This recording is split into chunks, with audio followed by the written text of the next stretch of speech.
nga xam ne ñu ngi bëgg a wéy rek di participer ak ñun xam naa dañuy dem seetaan ni li xew ak Anta Babacar Ngom parce que am na image également am na ay propos yoo xam ne am na ci ñu bàyyi leen ak loolu bu ko defee rek ginnaaw bu ñu bàyyi ko ci loolu ñu yëkkati jotaay bi di leen joxaat daje 16h du ñàkk ak li nga xam ne moo di lamb ji d'ici là portez-vous bien donc si c'est bon ci côté régie ñu dem seetaan loolu déglu ko.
Inadmissible.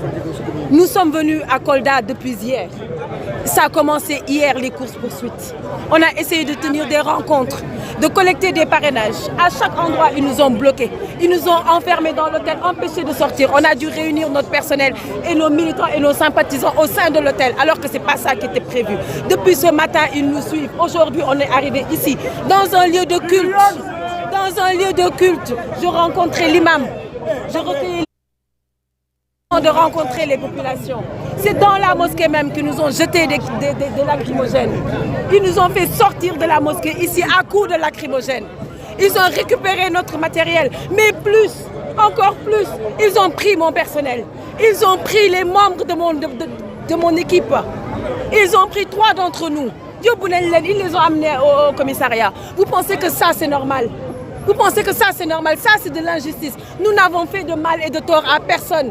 Nous sommes quand même dans une campagne électorale.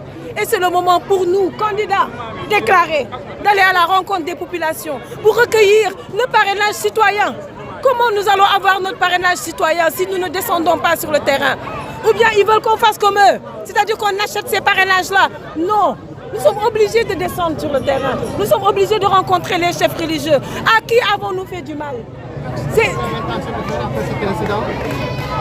D'abord, la première chose à faire, c'est de dénoncer et que le peuple sénégalais soit informé de ce qui se passe ici. Nous avons le droit d'entrer à Kolda.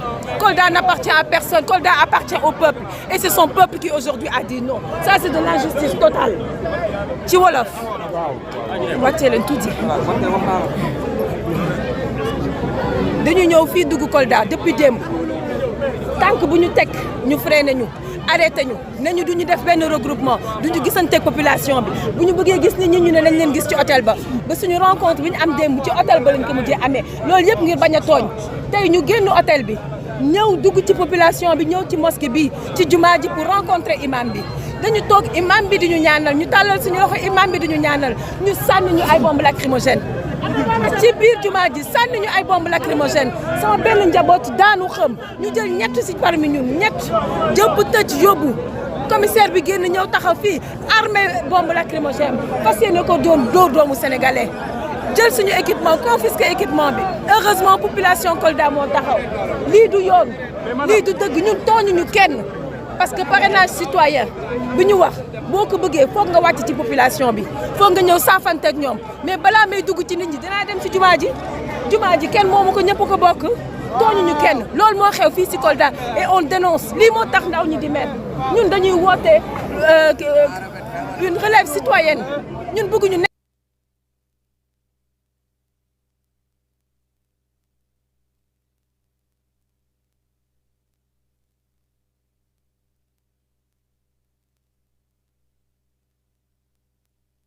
de collecter des parrainages. À chaque endroit, ils nous ont bloqués. Ils nous ont enfermés dans l'hôtel, empêchés de sortir. On a dû réunir notre personnel et nos militants et nos sympathisants au sein de l'hôtel, alors que ce n'est pas ça qui était prévu. Depuis ce matin, ils nous suivent. Aujourd'hui, on est arrivé ici, dans un lieu de culte. Dans un lieu de culte, je rencontrais l'imam. Je recueillais les prières de l'imam avant de rencontrer les populations. C'est dans la mosquée même qu'ils nous ont jeté des lacrymogènes. Ils nous ont fait sortir de la mosquée ici à coups de lacrymogènes. Ils ont récupéré notre matériel, mais plus, encore plus, ils ont pris mon personnel. Ils ont pris les membres de mon équipe. Ils ont pris 3 d'entre nous. Ils les ont amenés au commissariat. Vous pensez que ça c'est normal? Vous pensez que ça c'est normal? Ça c'est de l'injustice. Nous n'avons fait de mal et de tort à personne. Nous sommes quand même dans une campagne électorale. Et c'est le moment pour nous, candidats déclarés, d'aller à la rencontre des populations pour recueillir le parrainage citoyen. Comment nous allons avoir notre parrainage citoyen si nous ne descendons pas sur le terrain? Ou bien ils veulent qu'on fasse comme eux, c'est-à-dire qu'on achète ces parrainages-là? Non. Nous sommes obligés de descendre sur le terrain. Nous sommes obligés de rencontrer les chefs religieux. À qui avons-nous fait du mal? D'abord, la première chose à faire, c'est de dénoncer et que le peuple sénégalais soit informé de ce qui se passe ici. Nous avons le droit d'entrer à Kolda. Kolda n'appartient à personne. Kolda appartient au peuple. Et c'est son peuple qui aujourd'hui a dit non. Ça, c'est de l'injustice totale. Ci wolof. wàccee leen tuuti. dañu ñëw fii dugg Kolda depuis démb. tànk bu ñu teg ñu freiné ñu. arrêté ñu ne ñu duñu def benn regroupement duñu gisanteeg population bi bu ñu bëggee gis nit ñi ñu ne nañ leen gis ci hôtel ba suñu rencontre bi ñu am démb ci hôtel ba lañ ko mujjee amee loolu yëpp ngir bañ a tooñ tey ñu génn hôtel bi ñëw dugg ci population bi ñëw ci mosquée bi ci jumaa ji pour rencontrer imam bi dañu toog imam bi di ñu ñaanal ñu tàllal suñu loxo imam bi di ñu ñaanal ñu sànni ñu ay bombe lacrymogène ci biir jumaa ji sànni ñu ay bombe lacrymogène sama benn njaboot daanu xëm ñu jël ñett si parmi ñun ñett jëpp tëj yóbbu commissaire bi génn ñëw taxaw fii armée bombe lacrymogène fas yéene ko doon dóor doomu sénégalais jël suñu équipement confisqué équipement bi heureusement population Kolda moo taxaw lii du yoon lii du dëgg ñun tooñuñu kenn parce que parrainage citoyen bi ñu wax boo ko bëggee foog nga wàcc ci population bi foog nga ñëw saafante ak ñoom mais balaa may dugg ci nit ñi dinaa dem ci jumaa ji kenn moomu ko ñëpp ko bokk tooñuñu kenn loolu moo xew fii ci Kolda et on dénonce lii moo tax ndaw ñi di mer ñun dañuy woote une relève citoyenne ñun bëgguñu ne yaa ngi Feeling Dakar di nga am info yu leer ci people et sport politique Feeling Dakar yaa ngi Feeling Dakar Feeling Dakar notre plateforme d'information del déglu del xool Feeling Dakar site bi lay jox information yu leer Feeling Dakar yaa ngi Feeling Dakar di nga am info yu leer ci people et sport politique Feeling Dakar